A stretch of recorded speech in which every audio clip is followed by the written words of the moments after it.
ඉතින් කොහොමද ඔයාලට ඔන්න අද මං ආස්මි හදන වීඩියෝ එකක් තමයි අරගෙන ආවේ. මං අද ඔයගලන්ට ආස්මි හදන හැටි තමයි කියලා දෙන්නේ. මේ ඉතින් අපි දැන් එහෙනම් ඉක්මනට බලමු මේ ආස්මි ටික මං කොහොමද හදාගත්තේ කියලා, මොනවාද අවශ්‍ය කරන ද්‍රව්‍ය කියලා. එහෙනම් අපි දැන් ආස්මි හදන්න පටන් ගමු නේද? මම දැන් මෙතන බණ්ඩක්ක ග්‍රෑම් 350ක් අරන් තියෙනවා. මේ වගේ හොඳට පොඩියට හීනියට කපලා ගන්න බණ්ඩක්කා. ඒකට මම වතුර කෝප්ප එකමාරක් දා ගන්නවා. මේ විදියට මම දැන්ට කෝප්පයක් දාගන්නේ. දාලා බලනවා මේක මෙහෙම හොඳට අතින් පොඩි කරන්න ඕනේ මෙහෙම. මේ විදියට මේක බ්ලෙන්ඩර් කරලා ගන්න එපා. මොකද බ්ලෙන්ඩර් කරාම කෑලි කෑලි ඇවිල්ලා ඔයගලන්ට ඊට පස්සේ පෙරා ගන්න ගියාම මේක හරි කරදරයක් වෙනවා. හොඳ සුදු රෙදි කෑල්ලකුත් තියාගන්න පෙරා ගන්න. මේ විදියට මේ හොඳට මේ ඔයගලන්ට පේනවත් බණ්ඩක් වල සෙවල ගතිය මේනවා. මේක දැන් මේ විදියට කරලා මම පැයක් විතර තියන්න ඕනේ. පැයකට පස්සේ තමයි අපි මේ නානු ටික හදා ගන්න ඕනේ. දැන් මේ ඔයගලන්ට පේනනේ මේ විදියට නානු හැදෙන්න තව ටිකක් වෙලා යනවා. පැයක් විතර යනවා. ඒ හින්දා මම මේක කපලා ඉවර වෙලා බණ්ඩක්ක ටික පොඩියට තියලා තියෙනවා මෙහෙම වහලා. අපි පැයකට පස්සේ තමයි මේක නානු ටික හදා ගන්න පෙරා ගන්න ඕනේ. මම පැයකින් ඔයගලන්ට මේ වීඩියෝ එකේ ඉතුරු ටික කියලා දෙන්නම්. ඔන්න මගේ බණ්ඩක්ක එක මම පැය කමාරක් විතර දාලා තිබ්බා හොඳට වතුර ටිකක් දාලා. දැන් මම මේකට තව වතුර ටිකක් දා ගන්න ඕනේ වතුර කෝප්පයක්. මේ ඔයගලන්ට පේනවා නේද? හොඳට නානු වෙනවානේ.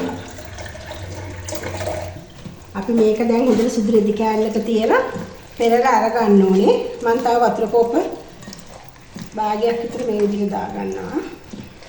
ඊට වැඩි වතුර දාන්න එපා.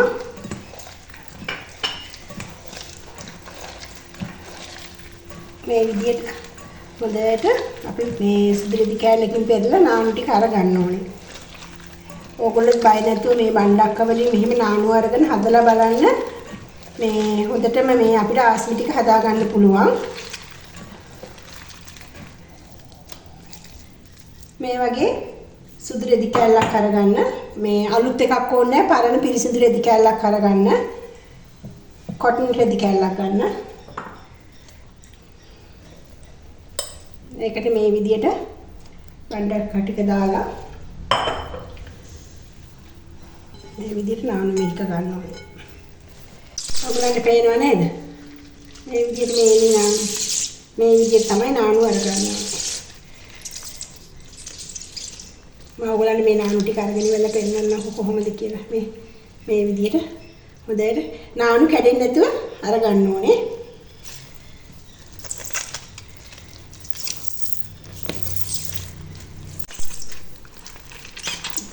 මේ විදියට හොඳට කොහොම ගන්නවා. මේ තියෙන්නේ මම හදාගත්ත නානු ටික. ඔයගලට මම පෙන්නන්න. මෙන්න මෙහෙම කැඩෙන්නේ නැති වෙන්න වැක්කිරෙන්න ඕනේ.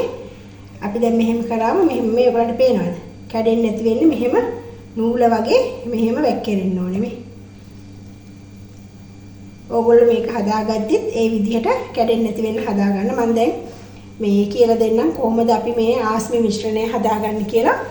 මම අරන් තියෙන්නේ සුදු කැකුළු හාල් පිටි, කඩේ හාල් පිටි තමයි මම අරන් තියෙන්නේ. සුදු කැකුළු හාල් පිටි අරගන්න ඕගොල්ලෝ කඩේ ඒවා. මේ කැමති නම් ගෙදර මේ කොටලත් අරගන්න පුළුවන්. දැන් අපි බලමු කොහොමද මේ මිශ්‍රණය හදාගන්නේ කියලා. දැන් මෙතන මම හාල් පිටි ග්‍රෑම් 400ක් අරන් තියෙනවා. මම මේ විදිහට හාල් පිටි ටික දාගන්නවා. අපිට මේ ආස්මි හදන්න ඕන වෙන්නේ මේ පොල් කිරි ඔයගොල්ලෝ පළවෙනි කිරි දෙවෙනි කිරි දෙකම ගන්න.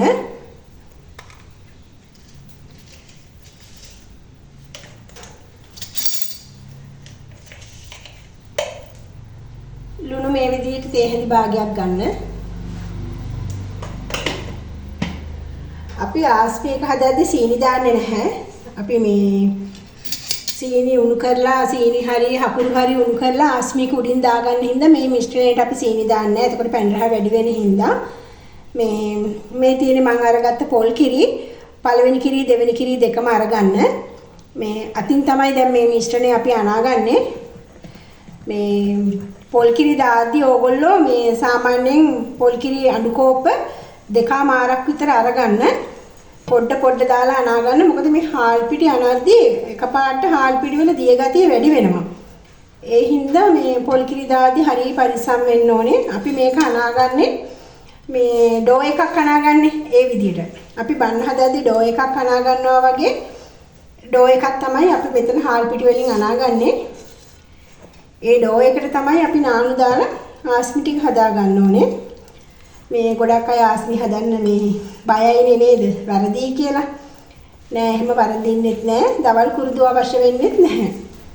දවල් කුරුදු වලින් කරන්නේත් ඉතින් අපි නානු හදා ගන්න එකනේ. ඉතින් අපි ඒ වෙනුවට බණ්ඩක් අරගත්තේ ඒකයි. හැමෝටම එතකොට මේ බණ්ඩක් හොයාගන්න ලේසි පහසුයි.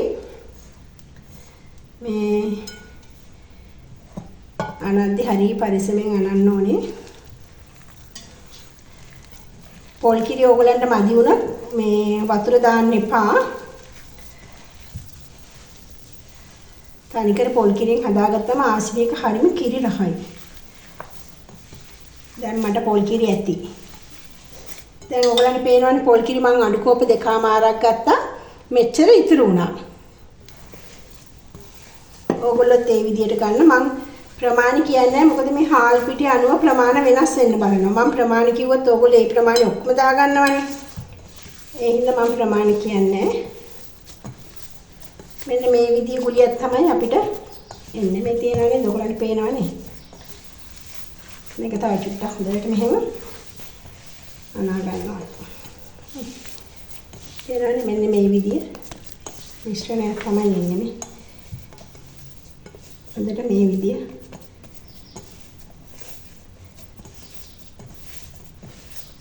තද ඩෝ එකක් මෙහෙම ගත්තාම හොඳට මෙහෙම තියෙන තද ඩෝ එකක් තමයි එන්නේ. දැන් මම මේකට නානු ටික දාන්න යන්නේ. නානු දාද්දී ඕගොල්ලෝ මෙහෙම බෝල් එකෙන් එකපාර දාගන්න එපා.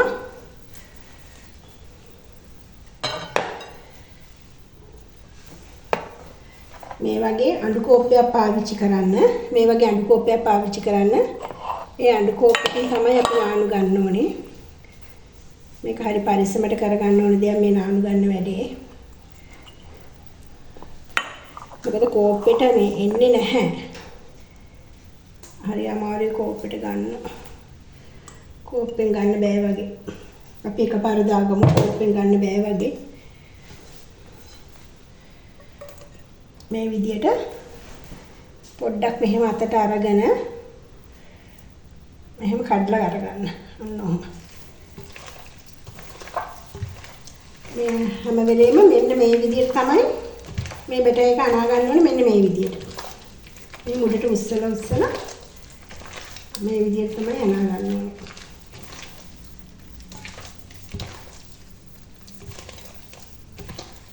තව නානු ටිකක් දාගමු. මේ නානු දාන වැඩේ නම් හරිය පරිස්සමෙන් කරගන්න ඕනේ. මොකද ගොඩක් ආවොත් අපිට මේ හදාගන්න බෑ පරදිනවා.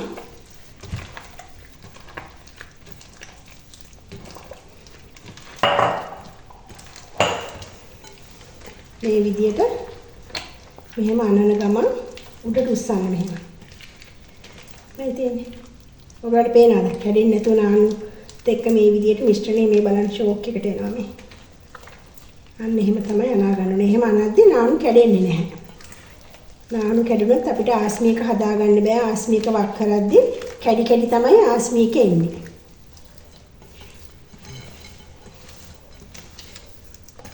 මම මේ කියලා දෙන විදියට ඕගලන්ට හරියම ලේසි හදාගන්න.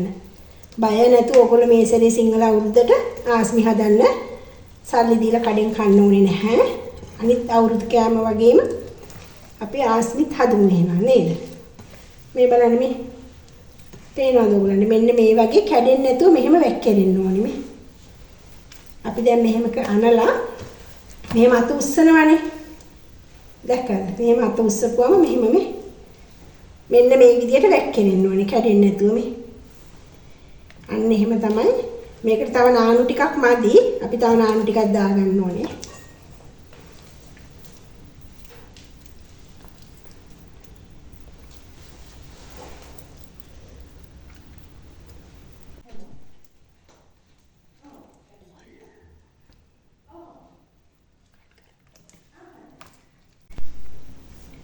පේනවා නේද ඔයගලන්ට? මේ නානු ටික දාලා හරියට හදාගත්තම මේ බෙට එක අපි අත උස්සනකොට මෙන්න මේ විදියට වැක්කෙන්න ඕනේ. එතකොට අපිට මෙහෙම අතින් මේ විදියට ආස්මික හදාගන්න පුළුවන් මේ. දැක්කද? පේනවා නේ ඔයගලන්ට කැඩෙන්නේ නැහැ මේ. කැඩෙන්නේ නැතුව වැක්කෙනවා මේ. මේක තමයි ආස්මිකේ පදම. ඔයගලන්ට පේනවනේ. දැන් අපි ඊගාවට ආස්මික හදාගන්න හැටි බලමු. මෙන්න මේ විදියට ඔයගලන්ට පේනවනේ. මම මේ ටින්කිරි ටින් එකක් තමයි කපලා අද හදාගත්තේ මේ තියෙන්නේ. මේ වගේ ටින්කිරි ටින් එකක් තමයි මම කපලා හදාගත්තේ ආස්මි හදන්න. ආස්මි හදන හැටි කඩේ තියෙනවා ගන්න. මෙන්න මේ වගේ කැඩෙන්නේ නැතුව නූල වගේ වැක්කිරෙන්න ඕනේ මේ. මෙහෙම අපිට එතකොට තමයි මෙහෙම ආස්මි එක දාගන්න පුළුවන් වෙන්නේ. දැන් අපි ආස්මි ටික හදන හැටි බලමු. මේ විදිහට කාච්චියක් ලිපේ තියලා තෙල් දාගන්න 3 කාලක් විතර. මද රස්නෙන් ගින්දර තියාගන්න. ගින්දර වැඩි කරගන්න එපා. මොකද ආස්මික අපි බදිද්දි සුදු පාටට තමයි ආස්මික තියෙන්න ඕනේ. දැන් මේ මම බලනවා පොඩ්ඩක් මේ තෙල් රත් වෙලාද කියලා.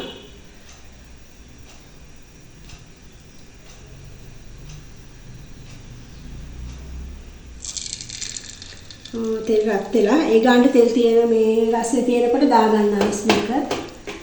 නැත්තම් ආස්මික මේ කළු වෙන්න බලනවා.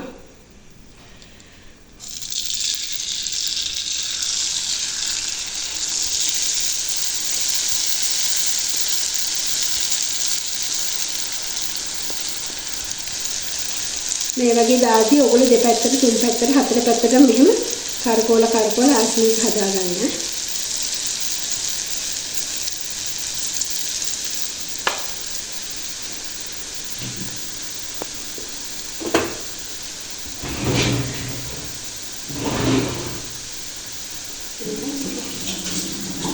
කූරා මේ පාවිච්චි කරන්න ඕගොල්ලෝ කූර මෙහෙම තියලා මෙහෙම පොට්ටක් මේ පැත්තට මෙන්න මෙහෙම තද කරන්න. අද මම හදාගන්න ආස්මි පොඩි. මොකද මගේ තාච්චි එච්චර ලොකු නැහැ.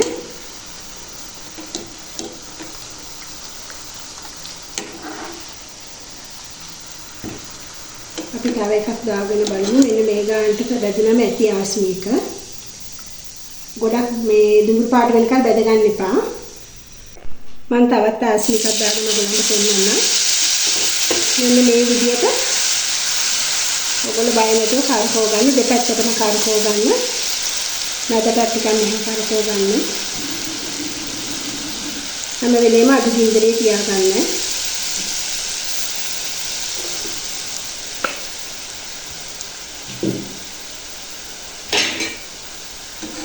අද මම හදන ආස්මි නම් පොඩි. මොකද මගේ තාච්චි එච්චර ලොකු නැති හින්දා මේ විදිහට වටේ ගෑවිච්ච එක ඕගොල්ලෝ හැන්දෙන් මෙහෙම කරගන්න. මේක හොඳට බැදුනට පස්සේ තමයි අනිත් පැත්ත හරව ගන්න ඕනේ. බැදෙන්න ඉස්සෙල්ලා හරවන්න එපා.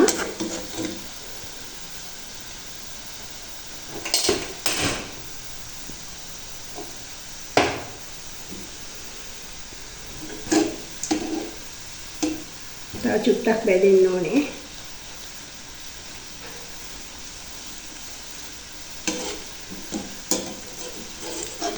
දැන් මෙන්න මේ වගේ ගානට තීදි මෙහෙම ආස්මික අනිත් පැත්ත හරවගෙන කූරෙත් මේ පැත්තට මෙහෙම කූරෙත් අතින් තියලා මේ පැත්තෙන් මෙන්න මෙහෙම චුට්ටක් තද කරන්න. කොන් දෙකක් පොඩ්ඩක් මෙහෙම කූරෙන් ලං කරගන්න.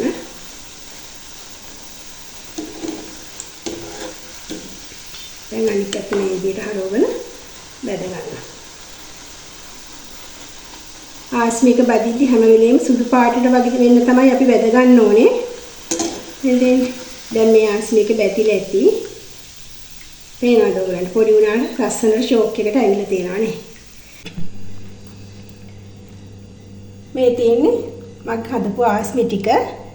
දැන් මේ ආස්මි ටික රස්නේ ඊටවම දැන් අපි ආස්මි ටික බැදලා ඉවරට පස්සේ හුලං වැදින්න නැති වෙන්න රස්නේ ගියාට පස්සේ භාජනයකට දාලා වහලා දවස් 5ක් විතර තියන්න ඕනේ. තිබුණාට පස්සේ තමයි මේක ආපහු නැවතත් තෙලේ බැද ගන්න ඕනේ. ඒ බදිද්දිත් පැහැ වෙනස් වෙන්නේ නැති වෙන්නේ. මෙහෙම සුදු පාටටම තමයි ආස්මි එක ගන්න ඕනේ. මේ ඊට පස්සේ එහෙනම් අපි පැණි දාලා බලමු නේද කොහොමද කියලා. මම දැන් මේ හදන්නේ ආස්මි වල ආස්මි කුඩින් දානවනේ අපි මේ පැණි. ඒ පැණි එක හදාගන්න. ඒකට මම අද මේ සුදු සීනි අරන් තියෙන්නේ. මම ෆුඩ් කලරින් තමයි භාවිතා කරන්නේ. වතුර ටිකක් දාලා අපි මේ විදියට සීනි ටික මුණු කරගමු. සීනි ටික පැණි වුණාට පස්සේ මේ ෆුඩ් කලරින් දාගන්නවා. මම ඔයගලන්ට කිව්වනේ මේ ආස්මි හදලා දවස් 3-4ක් තියන්න ඕනේ තීල් ඉවරයි ආයි නැවත අපි බදින්නේ කියලා. ඒ හින්දා අද මම මේ ආස්මි ටික බැදලා පැණි දාගන්න තමයි මේ යන්නේ. දවස් 3කට පස්සේ තමයි මම මේ ආස්මි ටික අද බදින්නේ. ඉතින් දැන් මේ හදන්නේ මම මේ ආස්මි කුඩින් දාගන්න පැණි එක හදාගන්න. මේ විදියට ඔයගොල්ලෝ මේ කැමති පාටක් දාගන්න. රෝස පාට දාගන්න පුළුවන්, රතු පාට දාගන්න පුළුවන්. කොළ පාට වුණත් කමක් නැහැ. ඉතින් ඔයගොල්ලෝ කැමති නම් මට හිතුණා මේ කලර් එක ලස්සනයි කියලා. ඒ හින්දා මම මේ කලර් එක දාගත්තා. මෙන්න මේ වගේ ඝනකම වෙන්න ඕනේ ගොඩාරිය. ඔයගොල්ලන්ට පේනවද මේක දැන් මේ හරි ඝනකමයිනේ. නේ? අන්න ඒ වගේ ඝනකමට පැණි එක හදාගන්න. දැන් අපි එහෙනම් බලමු ඊගාවට ආස්මි ටික ආයි නැවත බෙදගන්නේ කොහොමද කියලා. දැන් මම දවස් 3කට පස්සේ මේ ආස්මි ටික ආයි නැවත බෙදගන්න යන්නේ.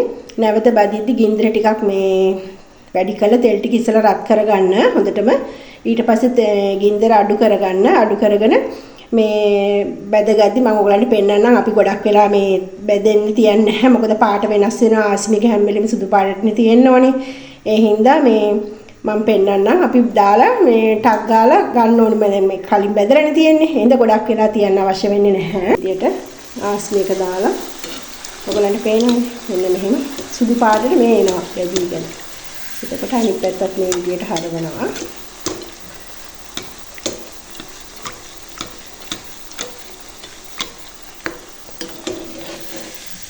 දැන් ඇති මේ ගානට බෙදුනම ඇති.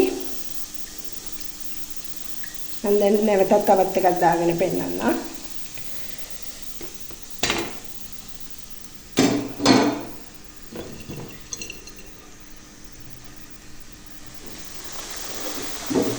ඔයාලට පේනන්නේ සුදු පාටට අර ආසි දැන් කඩේ තියෙන මල වගේ ඒ වගේ සුදු පාටට හොඳට පිපිලා එනවානේ.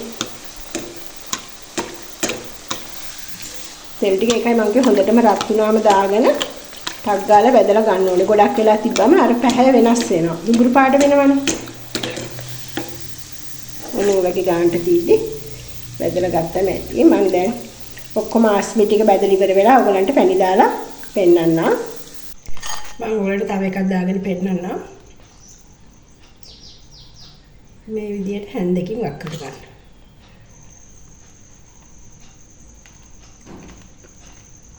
කඩේ නම් ඉතින් අපිට මෙච්චර හොඳට පැණි දාලා මෙච්චර රහට ක්‍රිස්පියට දෙන්නේ නැහැ. නේ? ලස්සනයි නේ මගේ ආස්මිය. තවත් එකක් පෙන්නන්න. මගේ ආස්මි මේ එච්චර ලොකු නැහැ පොඩි. මොකද මගේ තාච්චිය පොඩි හින්දා මම හදාගත්ත ආස්මිය පොඩි. ඒ වුණාට හරීම රසයි. හොඳට ක්‍රිස්පියට තියෙනවා. මේ කලින් එකේදී මේ පැණි එක ටිකක් ඝනකම වැඩි වුණා. ඒම වුණාම මේ මම චුට්ටක් ඒක ආපහු ලිපේ තියලා උණු කරගත්තා. මේ මොකද මම පැණි එක හදලා ගොඩක් වෙලා තිබ්බ හින්දා ඔයගොල්ලන්ටත් එහෙම වුණත් ඔයගොල්ලෝ පොඩ්ඩක් ආයෙ ලිපේ තියලා රත් කරලා පැණි එක හදාගන්න. මේ මම දෙවෙනි සැරේට ඒකම රත් කරලා පොඩ්ඩක් අරගත්තා. මේ ගානට මේ තිබුණා මැටි. ඔන්න මේ තියෙන මගේ ආස්මි ටික. මම අද මෙතන ආස්මි 15ක් හදාගෙන තියෙනවා. මේ ඉතින් ඕගොල්ලොත් මේ වගේම මන් දීපු රෙසිපි එකට හදලා බලන්න කොහොමද කියලා. මේ හරිම රසට ක්‍රිස්පියට තියෙනවා. අපි ඉතින් ගිනි ගණන් දීලා කඩෙන් ආස්මි අරන් කන්න ඕනේ. ඔන්න දැන් මේ සිංහල අවුරුද්දට කැබරි ಜಾති ගොඩක් මම ඕගොල්ලන්ට හදන හැටි කියලා තියෙනවා. මේ අද මම මේ වීඩියෝ එකට පස්සේ ඊගාවට මම දාන වීඩියෝ එක තමයි ඕගොල්ලන්ට හැඳි කැවුම් හදාගන්න හැටි.